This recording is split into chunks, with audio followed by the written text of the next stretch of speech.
सोचिए, दुनिया में कितनी ही ऐसी रहस्यमयी जगहें हैं जिनके राज आज तक कोई सुलझा नहीं पाया है।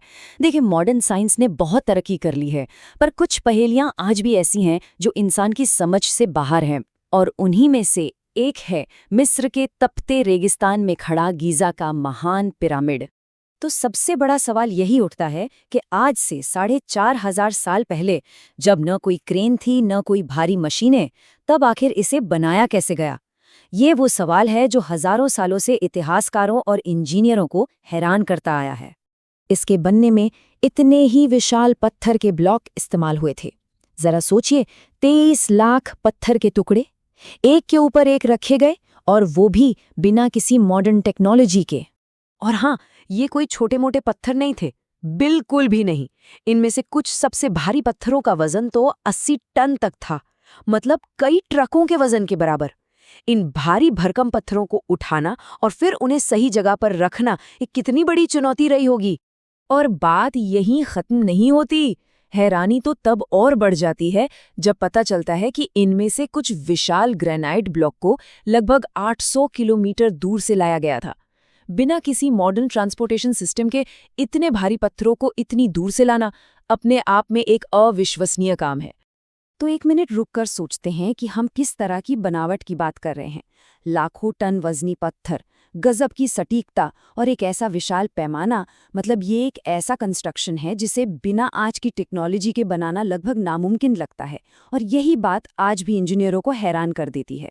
लेकिन इन सारे रहस्यों से हटकर चलिए अब उन बातों पर गौर करते हैं जो हम पक्के तौर पर जानते हैं, मतलब वो फैक्ट्स जिन पर इतिहासकार और आर्कियोलॉजिस्ट सब सहमत हैं।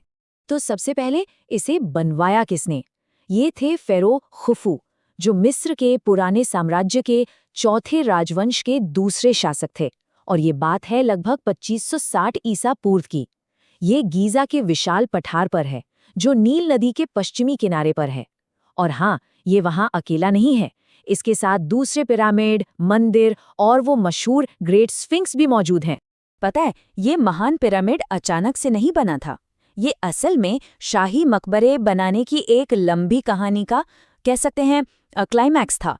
शुरुआत हुई मस्तूबा नाम के साधारण आयताकार मकबरों से, फिर राजा जोसर ने स्टेप पिरामिड बनवाया, और आखिरकार राजा स्नेफ्रू ने चिकनी दीवारों वाला पहला सच्चा पिरामिड बनाकर खुफू के महान पिरामिड के लिए रास्ता तैयार किया। आज हम जो पिरामिड देखते हैं ना, वो तो बस एक ढांचा है। इसकी असली शान तो कुछ और ही थी। ये 482 फीट ऊंचा था और पॉलिश किए गए सफेद चूना पत्थर से पूरी तरह ढका हुआ था। और तो और, इसके शिखर पर एक सोने का पिरामिडियन था। कल्पना कीजिए, जब रेगिस्तान की तेज धूप इस पर पड़ती होगी तो ये एक विशाल हीरे की तरह चमकता होगा। अब इसके वजन का अंदाजा लगाने के लिए चलिए इसकी तुलना आज की सबसे ऊंची इमारत बुर्ज खलीफा से करते हैं। बुर्ज खलीफा का वजन है करीब 5 लाख टन, जबकि महान पिरामिड का वजन 57 लाख टन से भी ज्यादा है, मतलब बुर्ज खलीफा से लगभग 11 से 12 गुना ज्यादा भारी। हमने ये तो देख लिया कि ये क्या था और कितना बड़ा था, लेकिन एक सवाल अभी भी हवा में है। आखिर इसे बनाया क्यों गया था?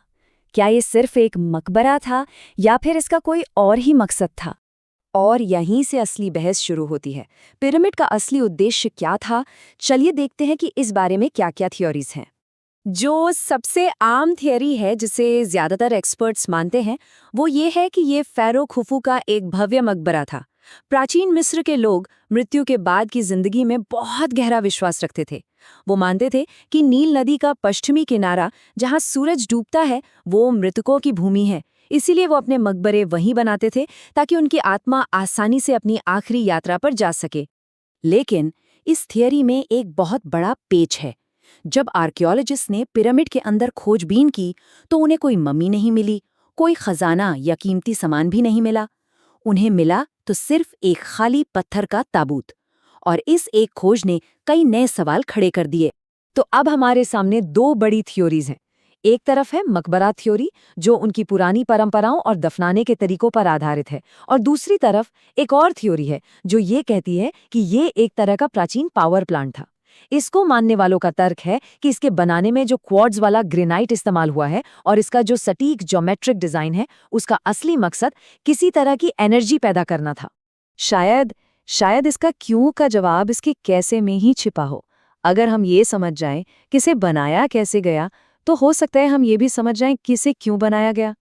तो चलिए इस इंजीनियरिंग की पहेली को सुलझाने की कोशिश करते हैं और उन चतुर तरीकों पर नजर डालते हैं जो शायद प्राचीन मिस्र के लोगों ने इस्तेमाल किए होंगे। तो इतने भारी भरकम पत्थरों को उतनी ऊंचाई तक पहुंचाया कैसे गया?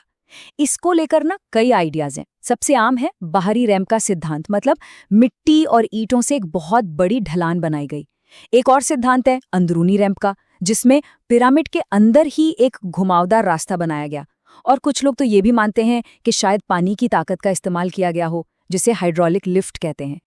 और रही बात पत्थरों को रेगिस्तान में एक जगह से दूसरी जगह ले जाने की, तो इसका जवाब एक बहुत ही सरल लेकिन कमाल की ट्रिक में छिपा हो सकता है, गीली रेत।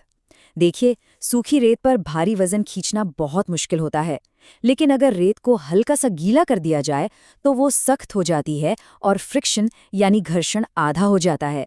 और इस थ्योरी का सबूत एक पुरानी मिस्र की दीवार पेंटिंग में भी मिलता है।